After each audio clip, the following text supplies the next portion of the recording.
Hello बच्चों, नमस्कार। आज का टॉपिक है हिमालय पर संस्कृत में निबंध लिखिए। तो 10 लाइन लिखी हैं, इनका हिंदी अनुवाद के सहित हम आपको बताएंगे, जिससे आपको लर्न करने में बहुत आसानी होगी। तो पहली लाइन क्या है? हिमालय एकः पर्वतः अस्ति। हिमालय एक पर्वत है, ये तो सभी को पता है। तो अयम पर्वतेषु महान पर्वतः अस्ति, और बहुत सारे पर्वत होते हैं, पर्वतों के बहुत नाम हैं। उन पर्वतों में हिमालय पर्वत सबसे महान पर्वत है। भारतस्य उत्तरस्यां दिशि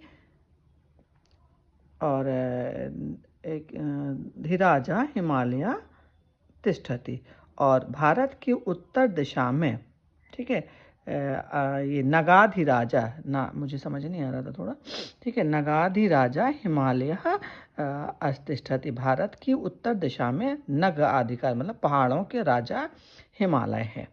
अस्मिन् पर्वते हिमस्य अधिकता अस्ति। इस पहाड़ पर हिम माने बर्फ की बहुत अधिकता होती है, बहुत ज़्यादा होती है। तेन अस्य हिमालय इति नाम अस्ति, और हिम माने बर्फ के कारण इसका नाम हिमालय पड़ा। अस्य गौरी शंकर नामकम शिखरम संसारस्य सर्वेषु शिखरेषु उच्चतमम मन्यते। इसकी जो गौरी शंकर नामक शिखर है, जो चोटियाँ होती हैं पर्वतों की, तो जो गौरी शंकर शिखर है वो संसार की सबसे ऊंचा शिखर माना जाता है, सबसे ऊंचा पहाड़, ऊंचाई पे है ये गौरी शंकर। अयम पर्वतः भारतस्य उत्तर दिशायाः महाबलवान प्रहरी अस्ति, और यह पर्वत भारत के उत्तर दिशा में प्रहरी की तरह है, यानी हमारे देश की रक्षक के रूप में खड़ा रहता है। इतना ऊंचा है कि कोई दूसरा देश इस पर के लिए ये एक शत्रु की तरह, हमारे शत्रु से हमारे देश की रक्षा भी करता है, प्रहरी की तरह है।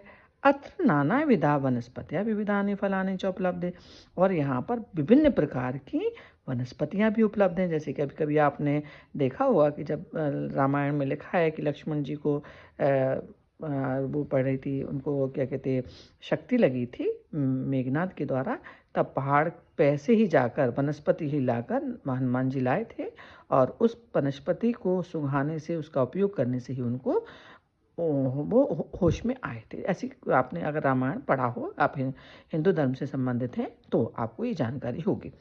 अस्मिन् पर्वते अनेकानि तीर्थस्थानी सन्ति, और इस पर्वत पर अनेक तीर्थ स्थान भी हैं। बहुनाम मुनीनाम तपोवनानि विद्यन्ते, बहुत से मुनियों की तपोवन भी है यहाँ पे। यहाँ बहुत से मुनियों ने जाकर तपस्या भी की है। अतएव संस्कृत ग्रंथेषु हिमालय से अति महत्वपूर्ण वर्णन मिलती, इसलिए संस्कृत के ग्रंथों में हिमालय का बहुत अधिक महत्वपूर्ण दृष्टि से वर्णन किया गया है। तो मैंने इसको आपको हिंदी में समझा दिया, आप आराम से इसको लर्न कर सकते हैं। पढ़ेंगे 2-3 बार आपको लर्न हो जाएगा। तो इसका वीडियो मैंने पहले भी डाला है, और इसको और अच्छे से समझाकर डाला है। अगर आपको ये आपके एग्ज़ाम में आए, टेस्ट में पूछा जाए, तो आप ये पंक्तियाँ लिख सकते हैं। विभक्तियों का ध्यान रखना, क्योंकि संस्कृत विभक्तियों के ऊपर ही निर्भर होती है। धन्यवाद।